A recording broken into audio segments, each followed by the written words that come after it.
Salut YouTube, ici Mia alias Clic Argentique. Aujourd'hui je vais vous montrer une astuce pour changer les codes DX de vos pellicules. Pourquoi ça arrive maintenant? Eh bien parce que je suis actuellement en vacances, je suis à la montagne mais on la voit pas, ça sature, mais il y a de la montagne là derrière. Et j'ai un compact, j'ai prêté mon réflexe argentique donc je peux pas régler les ISO manuellement. J'ai un compact et je n'ai que des pellicules, j'ai des pellicules 50 ISO que je peux pas mettre sur mon compact, sinon lui il va considérer soit que c'est la pellicule qui est indiquée, soit si jamais il voit pas le code DX, lui par défaut il détermine que c'est une 100 ISO. Ce qui peut gâcher vos photos, les surexposer, sous-exposer en fonction de vos pellicules. Donc moi je vais vous montrer comment j'ai fait hier soir pour faire une bidouille avec ce que j'avais sous la main.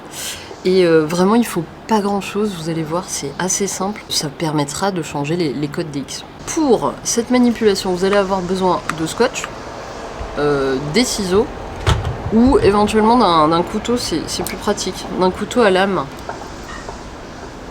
Je suis en Haute-Savoie donc j'en profite, pub totalement gratuite. Voilà.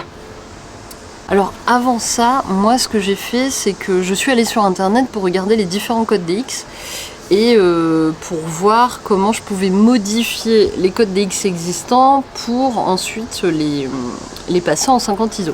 Donc ici on a une Portra 400. La Portra 400, elle avait cette partie-là qui était noire. Comme vous pouvez le voir, j'ai gratté la peinture parce que c'est une couche de peinture. J'ai gratté la peinture pour enlever ce carré là. Vous voyez, une partie de ce carré là, j'ai gratté avec le couteau en faisant comme ceci. Vous voyez, en gratouillant tout simplement comme ceci. J'y suis allée tout doucement et j'ai réussi à retirer la couche de peinture. Ok. Pour la 50 ISO, il faut que la deuxième partie, là, cette deuxième partie soit noire. Noir pourquoi? Ça veut dire que en fait les picots qu'il y a dans votre appareil photo, il ne faut pas qu'ils soient conducteurs sur la partie métallique. C'est pour ça que j'ai utilisé du scotch. Il n'y a pas forcément besoin de colorier en noir en fait. Vous pouvez utiliser du scotch, le découper à la bonne largeur et mettre du scotch à la place.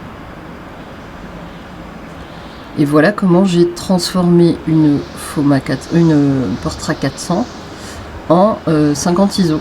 Vous voyez le lecteur de code DX, c'est les 4 picots qui se trouvent ici. Ces 4 picots vont déterminer les ISO et tout un tas d'autres trucs sur votre appareil photo. C'est eux qui vont déterminer comment la cellule de l'appareil va exposer et shooter en fonction de la luminosité. C'est pour ça que, vous voyez, en mettant du scotch, eh ben, je vais obstruer l'accès à très certainement un de ces picots. Voilà.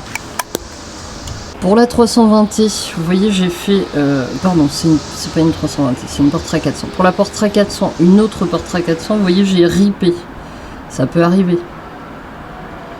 Là, en l'occurrence, comme j'ai ripé, j'avais peur que les ISO soient mal reconnus.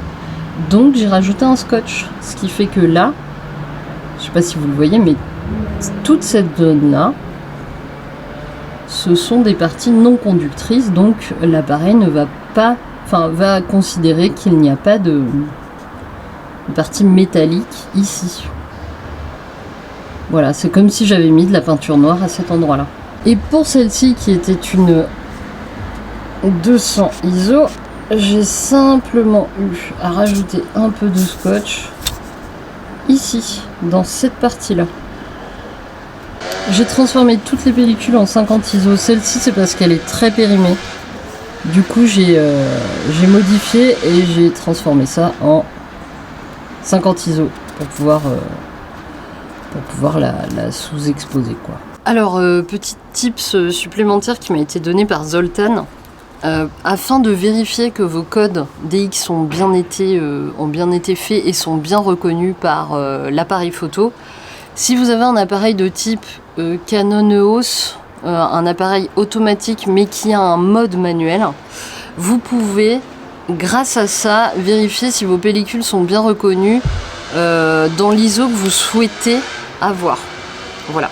Alors comme je disais, avoir un appareil photo automatique mais qui a un mode manuel tel que le Canon EOS 500 ou 1000 ou je sais pas quoi. Après j'en connais pas d'autres, mais si, il y a le Minolta Dynax aussi, vous pouvez regarder à travers ces appareils là. En fait vous pourrez vérifier à combien l'appareil reconnaît les ISO.